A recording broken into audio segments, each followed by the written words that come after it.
on va rapidement aller dans Visual Studio. Alors, on expliquera ce que c'est que le MVC. Hein. Donc, le MVC, il faut comprendre ce qu'est le MVC. Donc, ça, ce sera dans les cours. Pour l'instant, je vais créer une classe qui va s'appeler quoi? Member. Membre. OK? Membre. Alors, un membre doit avoir un identifiant. Voilà. Donc, int ID. Un membre doit avoir un prénom, un nom. Donc, je fais, vous voyez la beauté de la programmation, je fais CTRL-C, CTRL-V. CTRL-C, CTRL-V, CTRL-V, CTRL-V. On en a 2, 4, 5. CTRL-V. Alors, ensuite, je fais string, prénom, string, string avec petit s, nom, et string, téléphone, string, email, et enfin quoi?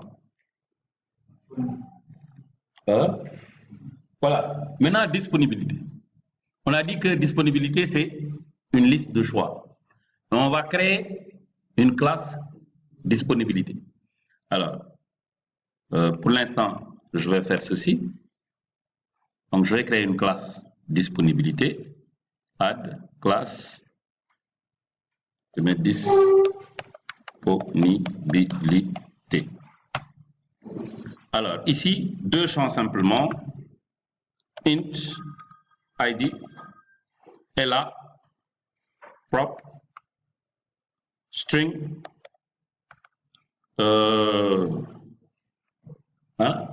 Désignation.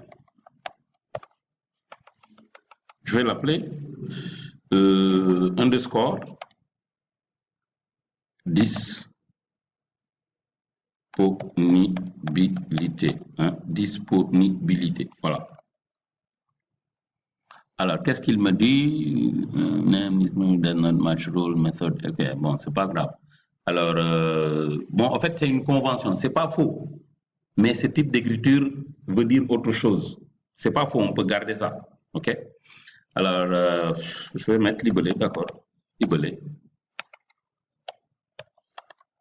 OK. D'accord. Alors, donc, je reviens dans ma classe membre. Donc, ici, ce que je vais faire, je vais mettre prop int disponibilité ID et mettre aussi prop disponibilité.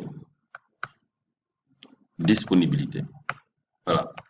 Alors, maintenant, pour faciliter la programmation, tout ça, je vais mettre ça en virtuel. Alors, regardez la beauté de Visual Studio. Je fais Alt et je clique ici, je descends et je mets espace virtuel. Non, c'est formidable. Bapti Seigne Touba. Formidable. OK. Là, c'est bon maintenant. L'autre partie, on a créé les classes. On va maintenant dans Application DB Context créer les DB7. Un DB7 représente une table dans une base de données, dans notre base de données distante. On va dire ici prop.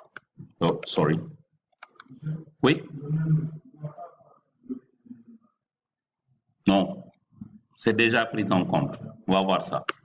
Alors, je mets DB7 quoi? Disponibilité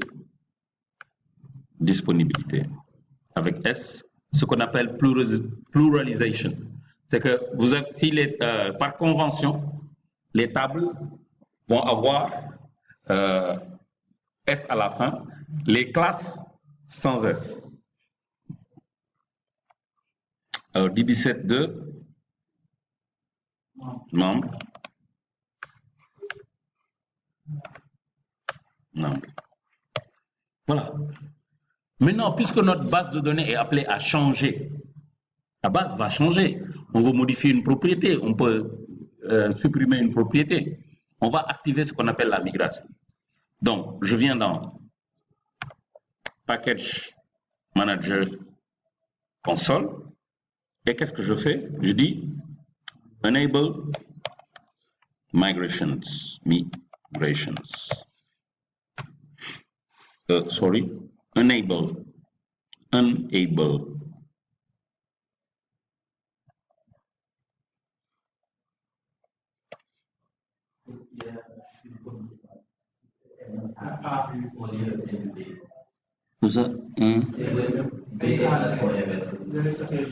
avez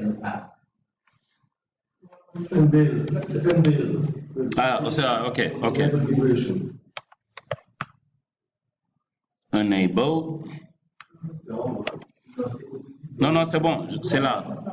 En fait, vous n'avez pas vu, mais c'est là. Je suis en train d'écrire en bas, quoi. Enable Migrations. Voilà. Là, c'est bon maintenant. Il a créé le répertoire migration. OK. Et il va l'afficher.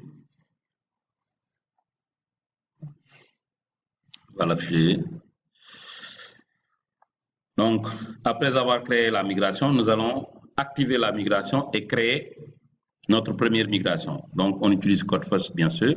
Alors, ici, Automatic Migration Enable, je lui dis True. Et ensuite, maintenant, je vais dire Add Migration.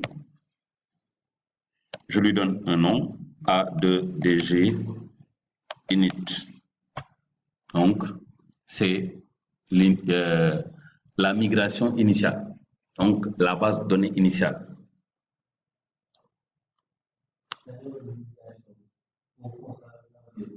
Alors, la migration, c'est un processus par lequel la base de données et les fichiers classes doivent être identiques. Parce qu'en réalité, nous avons utilisé un pattern qui s'appelle Code First.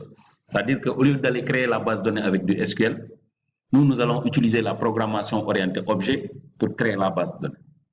On s'en fout de la base de données. Ce qu'on veut, c'est gérer notre classe, parler avec notre classe, avec les classes et avec les objets. Et maintenant, derrière, il y a un process qui s'appelle Entity Framework qui va être l'interface entre notre classe et la base de données. Entity Framework, c'est comme un chinois et un sérère. Le chinois ne parle que chinois, le sérère ne parle que sérère. Il faut quelqu'un qui traduit. Or, le traducteur donc doit comprendre et chinois et sérère. Parce que quand le chinois parle pour traduire en sérère, il faut comprendre le chinois. Et quand le sérère répond, il faut traduire en chinois.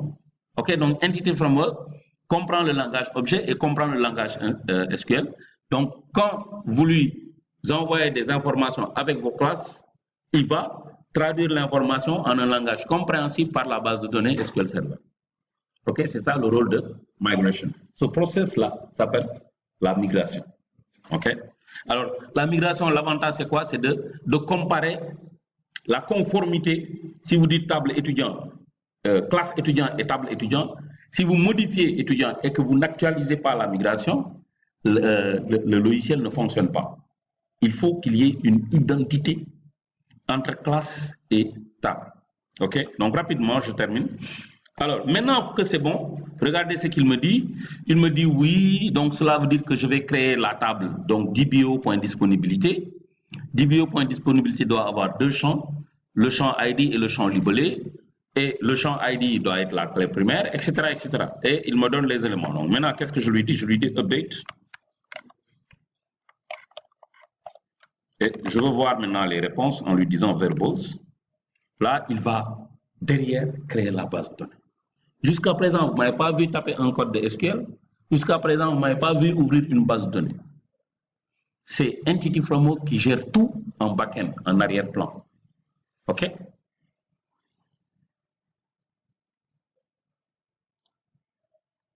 Ah, excusez-moi, donc, je reviens dans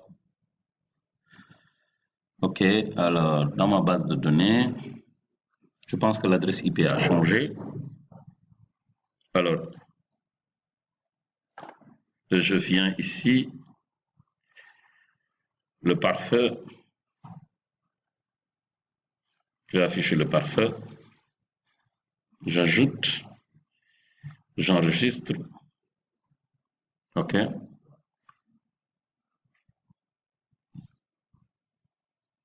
Ah, il y a une chose que j'ai oubliée, sorry, c'est que quand dans disponibilité, on a oublié de mettre un iCollection de membres. OK. OK. Ici aussi, je vais les rendre virtuels pour faciliter les choses. Virtuel. OK. CTRL-SHIFT-B. C'est bien. Je vais aussi faire la migration puisque j'ai modifié quelque chose. Je vais dire add migration moins force. C'est-à-dire je force la migration initiale, hein, la même migration, en prenant en compte ces éléments-là.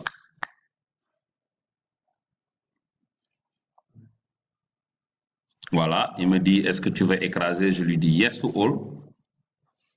OK, c'est bon. Maintenant, je vais lui dire update database moins verbose.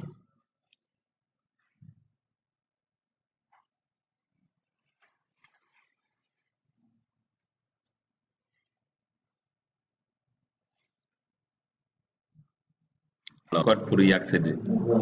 Alors, c'est bon. Donc, je pense que on a pu gérer ça. Alors, la dernière étape, c'est quoi? On a fait update database. Ce qu'il faut, c'est créer maintenant le formulaire. Regardez, suivez. Alors, je viens dans contrôleur, clic droit, ajouter un nouveau contrôleur.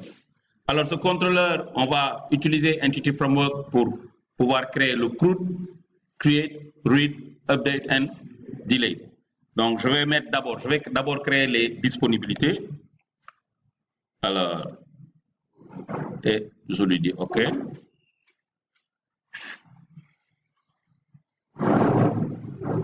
Ensuite, ça marche, il n'y a pas de souci.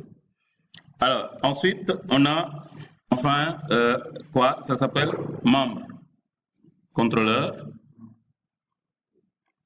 intégré à Entity Framework, membre. Voilà.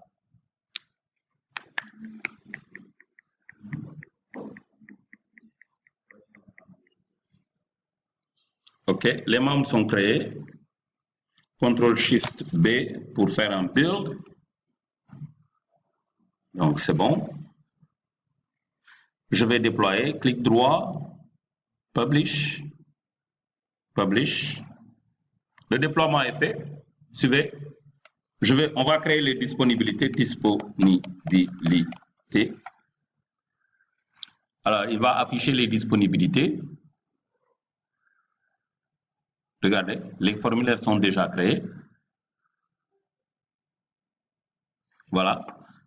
Alors, quelles sont les disponibilités à créer?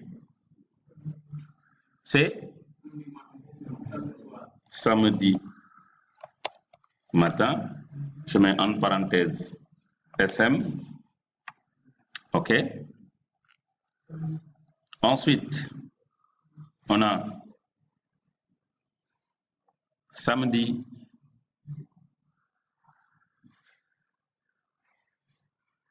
soir. Oh, excusez-moi.